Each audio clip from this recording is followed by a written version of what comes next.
Olá, sejam todos muito bem-vindos a mais uma edição da Mesa Quadrada aqui na redação da Tribuna de Minas. Hoje nós temos o prazer de receber Tarcísio Altomari. Como vai, Tarcísio? Seja bem-vindo ao Mesa. Obrigado, Del. Obrigado a todos aqui da Tribuna. É um prazer estar aqui no Mesa Quadrada, esse programa aí que acompanho desde que começou. E vamos discutir aí, né, os principais assuntos nessa segunda-feira. Seja bem-vindo, Franklin. Franklin Ribeiro, estagiário da Rádio CBN. Bruno Keller comigo aqui também. Bruno é difícil trazer aqui também, né? A gente queria ir passando a Terezinha fazer treino do Tupi toda hora. Hoje não tem, né? Tupi tá voltando de Lucas do Rio Verde, no estado de Goiás. Ainda mais longa do que deveria ser, né? Pelo resultado, né? Tá, é o mais pesado, né? A viagem dobrou, né? A viagem fica um pouco mais pesada. Tupi foi derrotado por 3-0, tomou gol no cidadão de nome Tiarinha, é isso mesmo? O terceiro gol lá em Lucas do Rio Verde. A situação do Tupi não é boa no Campeonato Brasileiro da Série C. Acho que o Bruno está fazendo uma matéria exatamente sobre isso, sobre as chances de classificação. Aliás, de classificação não tem nenhuma, as chances de não cair para a Série D do Campeonato Brasileiro. Essa matéria vai estar na Tribuna de Minas de amanhã. E aí, Bruno, o que podemos esperar? Quer dizer, se ganhar todos os jogos, se salva. São 3 adversários diretos que o Tupi tem pela frente, né? A começar às 4 horas da tarde no próximo sábado, pega o último colocado, Joinville. Tem só 10 pontos. Só 10 pontos, 4 a menos que o Tupi. Que então tem 14. Realmente enterrar o Joinville, rebaixar o Joinville. Essa é a expectativa do torcedor, obviamente, né? Depois o Tupi tem mais um jogo em casa e um jogo fora, né? A gente pensa Volta Redonda em casa e o Ipiranga no Rio Grande do Sul. Esses são os últimos 3 jogos do Tupi na Série C. A tendência é que com 9 pontos escape, mas agora aqueles 6 pontos que a gente pensava, fazendo dever de casa, já não dá mais aquela segurança pro Tupi, né? Porque o Tupi tá a 4 pontos da maioria desses times que ainda tem chance de queda. Então, o Tupi não basta só fazer o dever de casa, o Tupi vai ter que torcer contra os adversários direto, ainda tem muitos cálculos para fazer e a Tribuna, como o Del falou, vai ajudar o torcedor também já na edição do Jornal de amanhã. Tupi joga com o Joinville aqui no próximo sábado, quando Volta Redonda aqui em Juiz de Fora também no outro sábado e termina a sua campanha. Se ganhar esses 2 jogos, não basta. Respira. Vai ficar dependendo de outros resultados, mas se vencer os 3... Tupi iria a 23 pontos, se não me engano, seria alguma coisa bastante confortável. Acho que a sorte do Tupi nessa reta final, ou a tabela foi boa, generosa para o Tupi nessa reta final, porque os confrontos são diretos, né? Você acredita nessa escapatória aí, Tarcísio, com essa volta do Ailton Ferraz também para o Tupi? Olha, Del, eu acho que o Ailton, né, até pela campanha que ele fez ano passado, chegou com uma expectativa, mas chegou meio tarde, né? Chegou em cima da hora. E o Luverdense também estava numa crise, né? Numa sequência muito negativa. Então, mesmo sendo fora de casa, que dificulta um pouco, também seria um jogo, pelo menos, para o Tupi colocar um pouco mais de dificuldade. O Luverdense não ganhava 6 jogos. Sim, e não foi o que aconteceu. Então, por isso fica essa dúvida, será que o Ailton vai conseguir arrumar nesse curto espaço de tempo o time para o time ser minimamente competitivo, conseguir fazer valer o mando de campo aqui para conquistar as primeiras vitórias e já encaminhar, né, essa saída da zona? Então, acho que o trabalho que foi feito, o que o time mostrou nesse ano até aqui, nesse ano não, né, na Série C, acaba deixando dúvidas se vai dar para vencer até esses 2 jogos aqui dentro de casa. Mas que é possível, acho que tem que ter muita concentração, não cometer erros bobos que comprometam o jogo logo de início, para tentar aí, conquistar os 6 pontos aqui, que acho que são, assim, né, o primeiro passaporte aí para sair da zona. A ansiedade deve ser um adversário duro para o Tupi, especialmente nesse primeiro jogo contra o Joinville, não, Frank? Com certeza, Del. Eu acho que o Tupi só tem um pensamento agora nessa sequência agora, que é vencer. Eu acho que não dá para fugir agora, pensar em outra coisa que não seja vitória. São 2 jogos dentro de casa, são 6 pontos e são os 6 pontos que precisa conquistar. Eu acho que não tem outra escapatória. o Tupi precisa buscar e conta agora com o fator de jogar em casa, tem essa vantagem, não vai ter que viajar, vai estar aqui, então tem que saber usar isso também agora e aproveitar desse momento. Eu acho que, eu acredito no Ailton, não diria que essa vitória de 3-0 você também já pode colocar ele lá embaixo, não tem isso, ele já pegou o Tupi numa situação complicada e eu acredito que sim, ainda há uma chance. Pode ser pequena, tudo bem, mas eu ainda acredito que o Tupi consiga sair dessa, mas precisa pensar, ter a cabeça agora só na vitória. Seja com Joinville, com Volta Redonda e principalmente com o Ipiranga, que é um jogo fora de casa. Fica a dúvida agora, né, nessa sequência, nesses dias de trabalho do Ailton no comando do Tupi, sobre que esquema que ele vai adotar, porque assim, a recuperação psicológica ela já vai ser necessária, já era necessária, depois de um 3-0, então ela se torna ainda mais primordial nesse momento. Só que o Ailton, dentro desse pouquíssimo tempo que ele teve, ele buscou uma tática que ele teve sucesso em 2017, que foi utilizar os 3 zagueiros para dar mais saídas pelas alas com 2 jogadores, inclusive um que é atacante, o Wellington Barbosa foi escalado como ala, e o outro que tem boa bola parada, tem bons cruzamentos, que é o Afonso. Obviamente não deu certo, tanto que o Tupi perdeu de 3-0. Nessa semana, o Ailton ele mantém os 3 zagueiros, ele segue com essa filosofia dele de ter 3 zagueiros, ter mais zagueiros e mais jogadores pelo lado de campo, na criação, ou ele volta para a linha de 4, abandona essa tentativa que não deu certo. Então também fica esse mistério durante a semana, a gente vai ver como é que o Ailton vai trabalhar depois de um resultado tão ruim quanto esse, com um esquema que não deu certo. Bruno vai estar nos treinos para poder investigar isso daí, né? Para saber em termos táticos o que o Ailton vai poder, até agora um pouco mais, depois dessa viagem, depois de ver o time de fato em campo, né, jogando, como foi, já que ele chegou no meio da semana passada, né, não teve assim esse um tempo, nem vai ter, né, tempo suficiente para poder construir alguma coisa, vai ter que ser o apagador de incêndio, como se fala comumente no futebol. Mas Bruno, você como frequentador de arquibancada desde antes de se tornar jornalista, né, frequentador do estádio municipal, torcida abandona o Tupi, torcida abraça o Tupi nesse momento de necessidade, de apoio e tal? Abraça, uma relação de amor e ódio complicada da torcida com o Tupi, né? Mas abraça, quando o Tupi está bem, aqueles jogos, por exemplo, uma semifinal de Campeonato Mineiro, a torcida vai. Dessa vez acho que não vai ser diferente. Mas aí também precisa que a diretoria faça uma promoção de ingressos, por que não baratear o valor dos ingressos, levar crianças, porque nesse momento o Tupi ele não precisa de 150 pessoas criticando durante os 90 minutos. Pelo contrário, ele precisa do apoio desde dessas crianças que vão estar gritando o nome dos jogadores, até os torcedores que sempre estão lá, para poder, porque é um ano inteiro que está em jogo agora, né? Um 2019 inteiro, porque a gente sabe que vai ter um Campeonato Mineiro, a gente vai ter inclusive Tutu, mas e depois disso? Depois disso, apesar de não ter direito de TV na Série C, nem na Série D, a gente sabe qual é a diferença de nível, a diferença de apoio que tem em relação às duas divisões. Visibilidade, né? Completamente outra, né? Sem tirar que em 2019 o Tupi na Série C ele ainda pode sonhar com acesso à Série B de novo, por que não, né? Mas isso é só depois. Então é um momento do torcedor abraçar, é um momento do torcedor entender que a imagem de Juiz, que o Tupi leva a imagem de Juiz de Fora para todo o país e ir no estádio, mas a diretoria tem que ajudar também, né? Não vem ajudando, mas tem que ajudar a baratear esse ingresso. Vamos falar um pouquinho do Campeonato Brasileiro da Série A agora. A gente teve rodada ontem e tem um jogo ainda para acontecer hoje. O Internacional joga contra o Ceará. Pela lógica, o Internacional deve vencer esse jogo, o Ceará. Mas a lógica nem sempre funciona. Futebol nem sempre funciona. Nem sempre funciona. A gente tem, me parece, o Internacional meio que comendo pelas beiradas. O time do Internacional vem numa recuperação ao longo do Campeonato Brasileiro agora. Tem esse jogo, se vence, assume o terceiro lugar. Terceiro lugar, tira o Atlético, né, sai dali. O Cruzeiro, eu acho que hoje é o terceiro colocado. O Cruzeiro é o terceiro e o Atlético, né, vai perder o G4. Ali. Aí o Cruzeiro tem 24 pontos, o Internacional iria 26, né? O Atlético tem 23 também, quer dizer, sairia do G4 também. Dá pra confiar que o Inter vai fazer alguma coisa nesse campeonato? Vocês acreditam?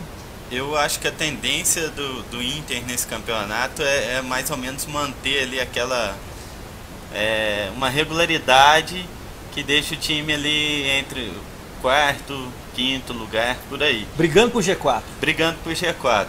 Acho que pode surpreender sim, afinal de contas, como você disse aí, né, se ganhar hoje fica a 4 pontos do Flamengo, né, 3 do São Paulo. Então é uma distância que é pequena, tanto é que o São Paulo estava a 4, já aproximou, agora está colado, já é outra disputa. Então acho que pode chegar sim, mas acho que a tendência é ficar ali disputando as duas últimas vagas do G4, né? E porque o time mostrou esse ano uma característica diferente dos últimos 2 anos, tanto na Série B, né, quanto na Série A do ano retrasado, que era um time muito instável. Esse ano está um time mais regular, mas não vejo tanta qualidade assim para manter o campeonato inteiro numa briga ferrenha lá na frente. O que pode favorecer o Inter, desculpa, Fernando, não, claro. É o fato de não estar numa Libertadores, por exemplo. Né? Só joga brasileiro.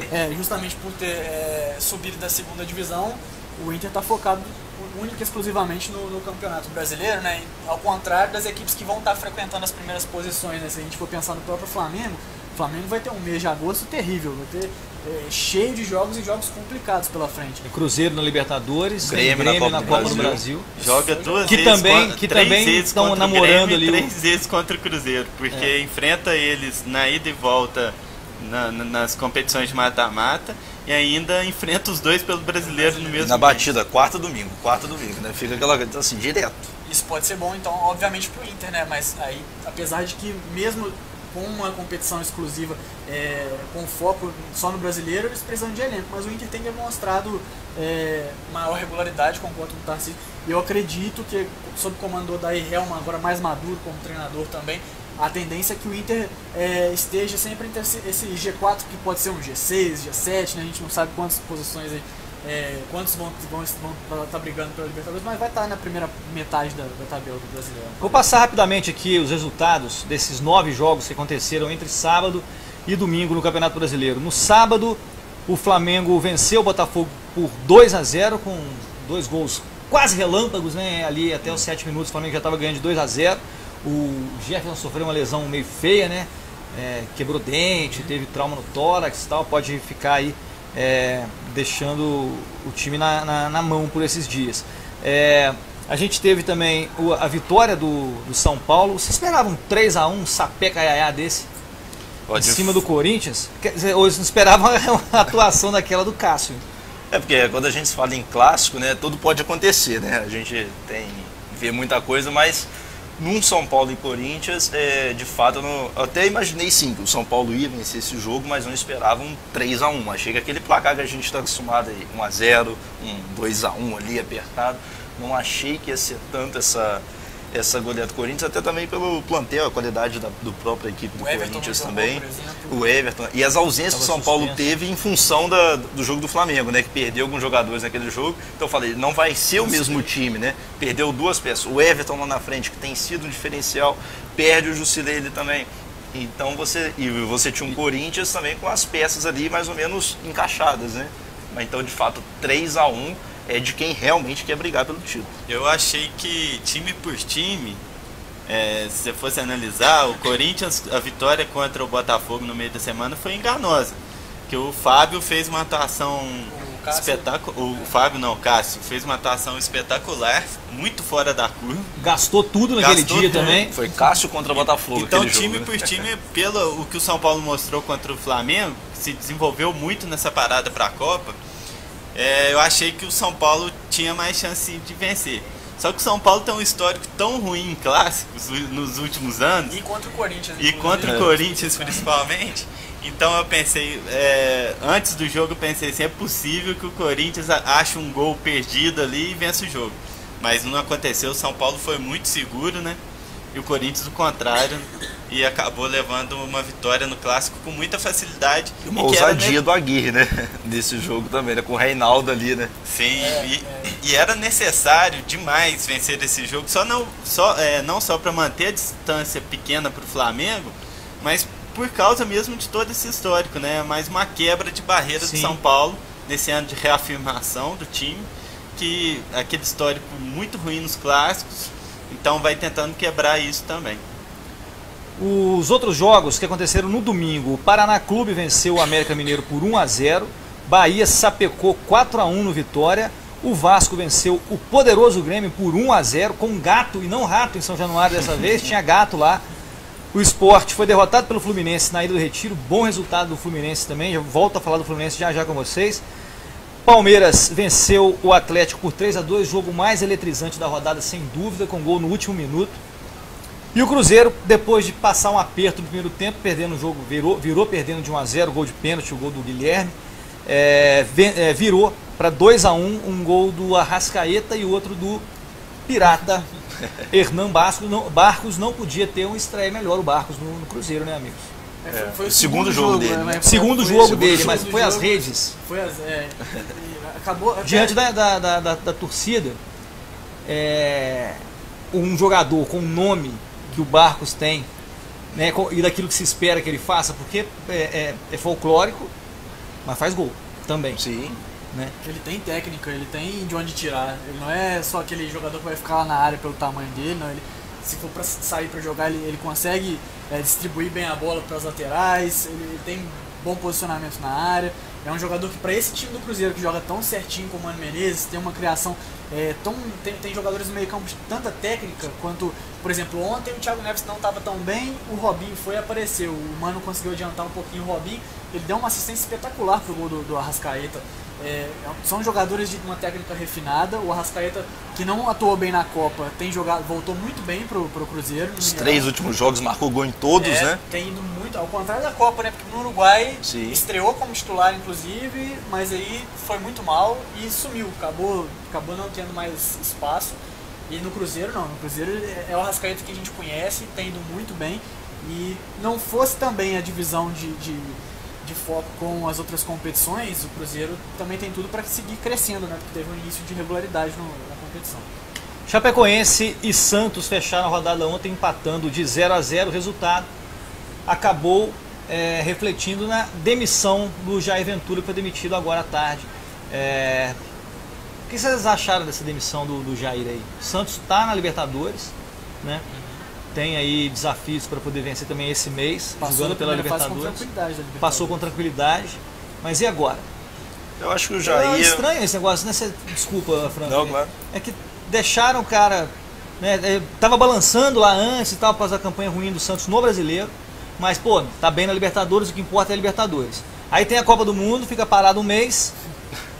Vem o primeiro jogo, empata com a Chapecoense, que não é o fim do mundo sem empatar com a Chapecoense, jogando lá. Não tem nada demais, tipo, não tomou de 4 da Chapecoense na Vila Belmiro. Depois de um mês parado. Né? Depois de um mês parado. E aí manda o cara embora. E aí? Não tem sentido nenhum essa mudança agora, né? Nesse momento, como você disse, eu acho que não tem sentido nenhum. Porque poderia ter feito a substituição, o novo técnico já estaria treinando e aperfeiçoando ali o seu jeito, né, de montar o time durante essa parada para a Copa inteira. E aí... deixa para substituir depois da parada para a Copa, trocar o técnico. Então, do jeito que foi feito, eu achei que a troca, a demissão do Jair não teve sentido. Mas o trabalho deixou muito a desejar. O Santos foi um time muito fraco, que não envolveu, né? Não é aquele time que encantou em momento nenhum, nem mostrou um futebol assim competitivo, como outros times, como o Corinthians mostrou no Paulista, Flamengo pouco antes da parada para a Copa, não mostrou nada disso, né, nesse primeiro semestre, mas a troca foi no momento errado, acho. Foi prejudicado também pela lesão do Bruno Henrique, né, que só está voltando agora, mas ainda assim também esperava um pouco mais do Jair Ventura, diante de um desafio completamente diferente do que ele teve no Botafogo, né, porque com uma equipe limitada ele arrumou a casinha. E o Botafogo tinha uma equipe muito organizada de trás para frente. O Santos a gente já não vê essa consistência coletiva, né? A gente não vê um Santos tão forte ofensivamente como historicamente é.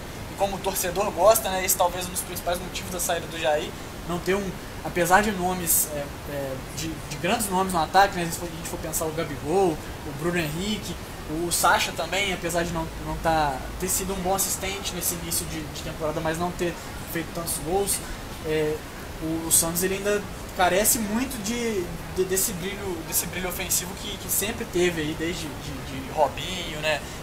Com Neymar depois, enfim. Não é o Santos, não é o DNA que o torcedor está acostumado. Será que não houve um excesso de confiança na volta do Gabigol? Temos o Gabigol agora e aí está resolvido, os nossos problemas ofensivos estão todos resolvidos. Eu acho que o Bruno Henrique faz falta demais também. Eu acho que o Gabigol meio que ele veio com aquela sensação, né? Não deu certo lá, vamos trazer de volta. Que enquanto estava aqui, estava funcionando, né? Então vamos trazer. E aí viu no Jair, aquele Jair do Botafogo, que pegou um time ali do Botafogo não tão assim, estrelado, o time do Botafogo, que estava dando certo, jogando muita bola. Falou, vamos pegar o Jair, vamos juntar com o Gabigol e vai dar tudo certo. Só que não, porque o Jair veio com uma filosofia que ele implantava no Botafogo e não conseguiu colocar lá no Santos. Até pela característica dos jogadores que se diferenciavam muito. Até nível mesmo técnico dos próprios jogadores, né? Existia uma diferença entre aquele elenco do Botafogo do Jair e o elenco que o Jair tinha para a equipe do Santos. E aí você vem com o Gabigol, que voltou, mas não foi aquele Gabriel artilheiro que vinha jogando no Santos antes de ir para a Europa. Então acho que isso tudo fez um ciclo de adaptações que acabou hoje, eu acho que errado, se tivesse que tirar o Jair já tirava antes, mas culminando na saída dele hoje. Um outro jogo que eu queria que vocês comentassem para mim, amigos, não o jogo em si, mas um jogador em específico. O Fluminense venceu o Sport por 2-1 na Ilha do Retiro, com 2 gols do Pedro, atacante jovem do tricolor das Laranjeiras, é hoje o artilheiro do Campeonato Brasileiro. O que vocês acham desse rapaz? Primeiro, eu queria saber, eu acho que ele não fica, que daqui a pouco ele vai embora, porque tradicionalmente o Fluminense não segura o jogador. Essa janela, por exemplo, ainda está aberta, né? Então assim, tem esse risco ainda. E agora? Porque todo mundo olha pra cá, quem é o artilheiro brasileiro? Não sabe nem que esse cara joga, você não joga, pá. Mas parece que ele joga bola. Ele joga muita bola, desde a base ele faz muitos gols, né? Mas como ele é recém-profissionalizado, a gente tinha... Apesar do Abel mesmo falar, o Pedro vai ser um dos principais atacantes do Brasil, quando o Abel ainda era treinador do Fluminense. A gente ainda cercava ele de expectativas para ver se realmente no profissional ele iria corresponder. E diante da equipe do Fluminense, limitada como é, a gente sabe que não está entre as principais equipes do Brasil e financeiramente também tem muitos problemas. Agora chegou o Júnior Dutra, que também não vai solucionar essa demanda ofensiva que o Fluminense tem, mas vai ajudar. Agora, o Pedro, ele tá colocando a bola debaixo do braço e jogou a bola na área, o senso de posicionamento dele é muito bom, é muito acima da média.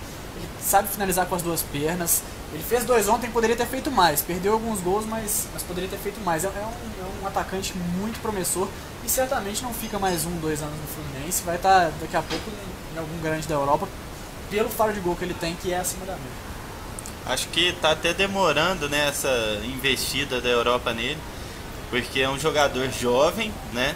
Acho que na faixa de idade dele, na posição dele, na faixa de idade dele, talvez seja um dos melhores em atividade no Brasil. Sim.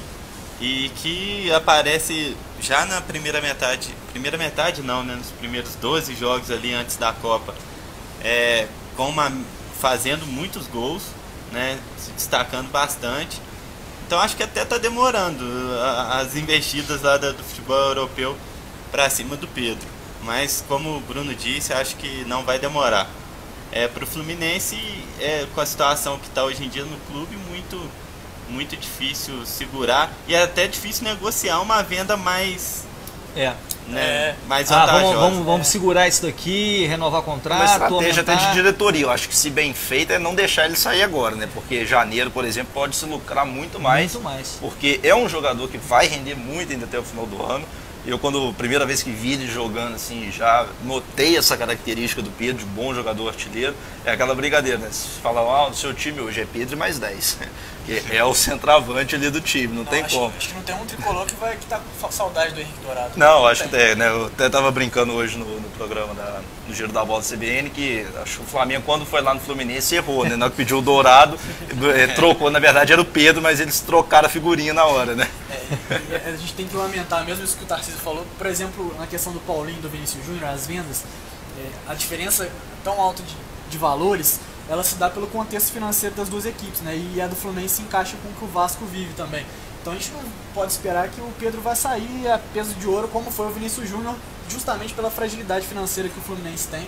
Não pode ficar pedindo muito, precisa de muito dinheiro para sanar as dívidas, mas não vai ter como pedir muito, sabe que ele vai sair por um preço mais baixo do que deveria sair, ao menos em uma estabilidade financeira. Né? Fala rapidinho, Seleção Brasileira. A Seleção Brasileira está tentando marcar está negociando um amistoso para setembro. Já tem um marcado para o dia 7 de setembro contra os Estados Unidos. Esse jogo acontece lá nos Estados Unidos. Aliás, como o Brasil joga nos Estados Unidos, né? Joga muito nos Estados Unidos. Por que será? Está tentando marcar depois dos Estados Unidos, que não foi para a Copa esse ano, um amistoso com El Salvador. Pergunto para os amigos o que adianta para a seleção brasileira nesse momento, que a gente fica ansioso pela convocação, Tite, né? E o Tite também, a renovação, o que vai se decidir, né? Se o Tite realmente fica ou não fica, né? Eu acho que a tendência é que fique.